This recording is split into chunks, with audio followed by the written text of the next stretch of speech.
जब जब छोटे गलती करते हैं तो बड़ों की जिम्मेदारी होती है उन्हें सही और गलत के बारे में बताएं, सही रास्ते पर लेके आएं।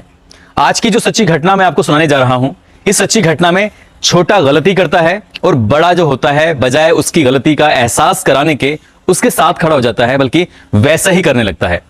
कहते हैं कि इश्क और मुश्क कभी छुपाए नहीं छुपते। ये दोनों भी प्यार कर बैठते हैं और इनकी बात जब दूसरे लोगों को पता चलती है तब एक भयानक कदम उठाया जाता है और इस भयानक कदम में दो लोगों की जान हमेशा हमेशा के लिए चली जाती है।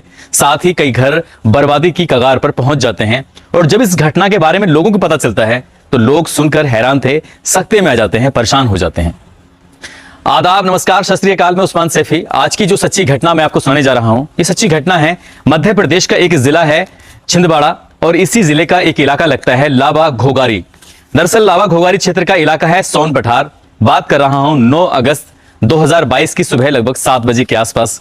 गांव का इलाका है। जंगल में जब लोग अपने अपने खेतों पर काम करने के लिए जा रहे थे तो लोगों को बहुत ज्यादा दुर्गंध आ रही थी।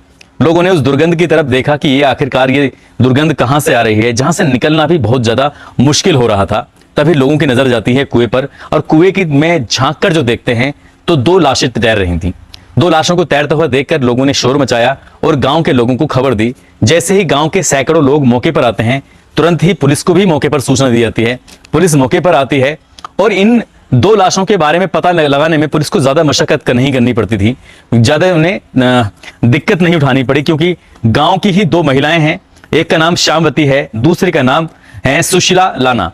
दरअसल ये दोनों महिलाएं कई दिनों से लापता थीं और इनके परिवार वालों ने इनको तलाशने के लिए हर संभव प्रयास किया, कोशिश की, लेकिन इन महिलाओं का कहीं आता पता नहीं चल पा रहा था, जिसको लेकर बहुत ज्यादा दिक्कत, बहुत ज्यादा परेशानी खड़ी हो जाती है। हालांकि पुलिस भी अपने तरीके से प्रयास कर रही थी।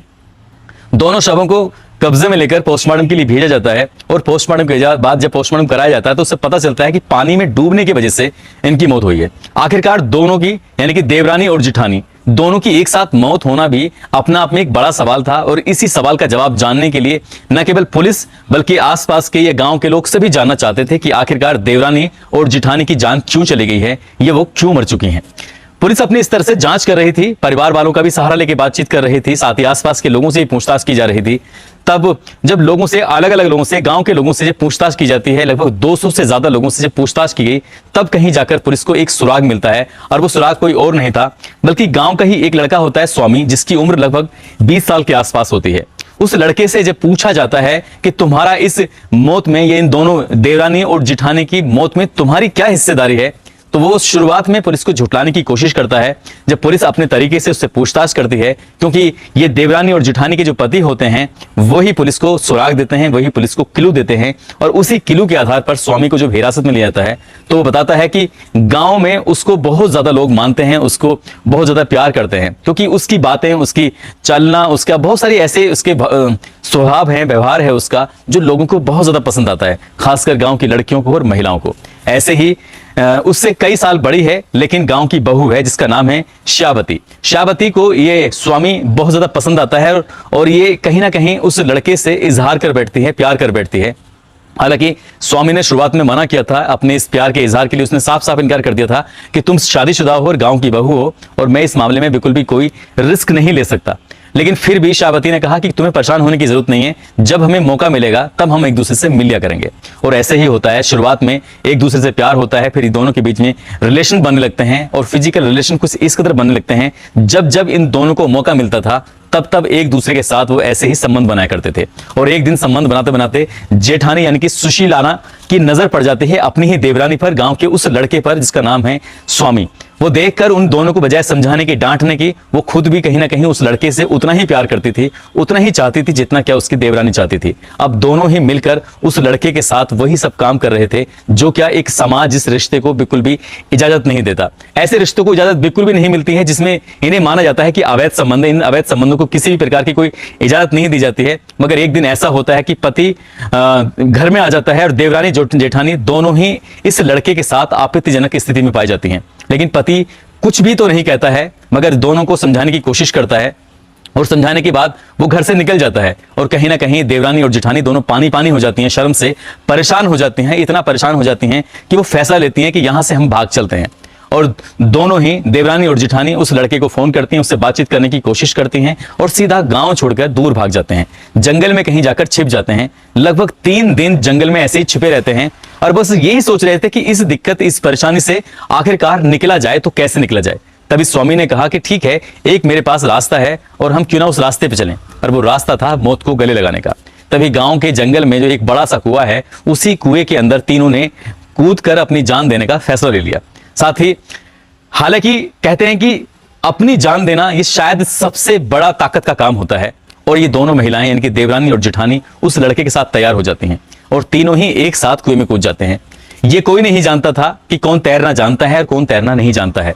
देवरानी और जेठानी को बिल्कुल भी तैरना नहीं आता था, स्वामी तैरना जानता था। जैसे ही कुएं में कूदते हैं, स्वामी चाहता तो शायद इन दोनों की जिंदगी को बचा सकता था, क्योंकि वो तैरना जानता था। इन दोनों लड़कियों ने, इन दोनों देवरानी और जेठानियों ने, इन्होंने अपनी जान उस पानी में डूबकर दे दी। लेकिन वो लड़का स्वामी वो तैरता रहा और तैरते तैरते वो किस वक्त उस कुएं से बाहर आ जाता है पता ही नहीं चलता। चुपके से वो भाग जाता है, लेकिन वो नहीं जानता था कि क्राइम करने के बाद क्राइम कभी छिपता नहीं है, क्योंकि उसको पहले ही इन महिलाओं के एक पति ने आपत्तिजनक स्थिति में देख लिया था। ये बात उन्होंने परिवार के किसी और सदस्य तो नहीं कही, लेकिन क्योंकि जब उससे पुलिस ने पूछा कि जब ये बात तुम्हें पता चल चुकी थी तो तुमने पुलिस को ये बात क्यों नहीं बताई, तो वो कहता है कि साहब लोक लाज से या फिर समाज के जो ताने होते हैं, उसका परिवार पूरी तरह से बिखर जाता है, बच्चों सड़क पे आ जाते हैं। तो शायद इसलिए उसने कहा कि अपनी पत्नी को समझाने की कोशिश कर रहा था और यही वजह थी कि उसे मौका मिलते इसकी पत्नी और उसकी भाभी दोनों भाग जाते हैं। उन्हें नहीं पता था कि वो इतना बड़ा कदम उठा लेंगे, क्योंकि वो ऐसा चाहता ही नहीं था, मगर दोनों महिलाओं ने लोक लाज के चलते अपनी जान दे दी। और उनका जो प्रेमी होता है, उस प्रेमी ने अपनी जान बचाने के लिए वहां से तैरता है और बाहर निकल आता है। पुलिस ने मामले को गंभीरता से लिया, उन दोनों शवों के पोस्टमार्टम कराने के बाद परिजनों को सौंप दिया और जो आरोपी है स्वामी, उसके खिलाफ गंभीर धाराओं में मुकदमा दर्ज कर लिया है। छिंदवाड़ा पुलिस कहती है कि आरोपी को किसी भी कीमत पर बख्शा नहीं जाएगा। कम से कम समय में चार्जशीट लगाकर और जो संबंधित धाराएं बनती हैं उसमें कोर्ट से कोशिश की जाएगी कि कम से कम समय में इसको सजा मिल सके। दोस्तों, प्यार एक बार हो सकता है, 2 बार हो सकता है, बार बार कभी प्यार नहीं हो सकता। ये प्यार नहीं था, ये हवस थी। इसमें गलती ना केवल स्वामी की थी, बल्कि उन दोनों देवरानी और जेठानी की भी उतनी ही गलती थी जितनी क्या स्वामी की थी।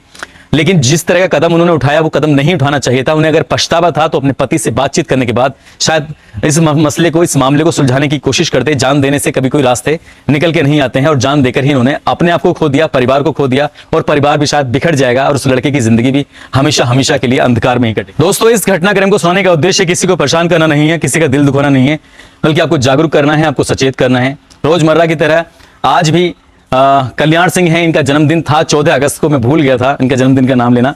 साथ ही नेपाल से हैं आर.के. कुशवाहा, इनकी भतीजी का जन्मदिन है। राजस्थान से सूरज हैं और बिहार के नालंदा से सूरज हैं। इन सभी को जन्मदिन की बहुत सारी शुभकामनाएं।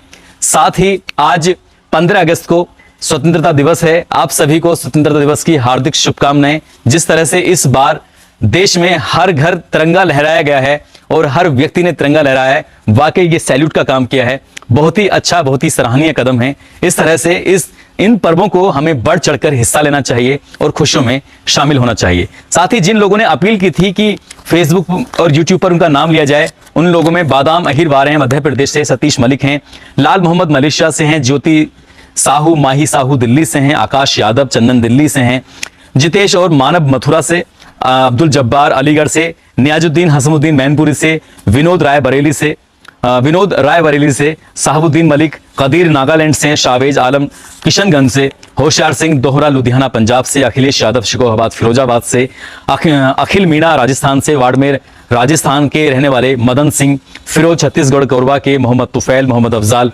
मुजफ्फरनगर के, केसर सिंह रामगढ़ से और सुनील लोधी, बिमलेश पंडित, हेमंत कोमा।